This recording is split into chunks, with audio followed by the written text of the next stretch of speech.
आम्ही चाललो होतो महानगरपालिकेमध्ये, तिथं निवेदन देण्यासाठी. फक्त तिथं कुठला नव्हता, मोर्चाचं स्वरूप नव्हता. फक्त आम्ही आमच्या गाव बचाव कृती समितीचा शिष्टमंडळ तिथं जाऊन लेटर देणार होतो.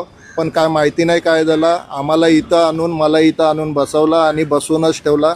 आणि आता आयुक्त पण आमची जी कमिटी आहे त्याच्यातले 2-3 जण जाऊन तिथं हे लेटर देऊन आला. आम्हाला फक्त आयुक्तांना लेटर द्यायचं होता, बाकी काय करायचं नव्हतं. पण मला दुपारी 11 वाजल्यापासून मला इथं बसून ठेवलेलं आहे.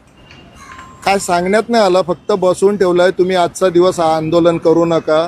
पण आम्ही पण त्यांना रिक्वेस्ट केली का साहेब, आम्ही आज आंदोलन नाही तर आम्हाला फक्त तिथं जाऊन लेटर द्यायचं आहे, बाकी काहीच नाही करायचं आहे. जर याचा उत्तर नाही भेटला तर मग पुढे जाऊन आम्ही जे काय आंदोलन करायचं असेल करू. पण आज आम्ही फक्त लेटर द्यायला, आणि आमच्याजवळ नौपाडा पोलीस स्टेशनची परवानगी पण होती, TMC मधून आयुक्तांची वेळ पण घेतली होती. आम्ही सर्व काही असताना बोललो आज आम्हाला तिथं सोडण्यात नाही आलं. आम्ही 15 ते 20 दिवस वाट बघू, त्याच्यानंतर बोललो ही कारवाई करू.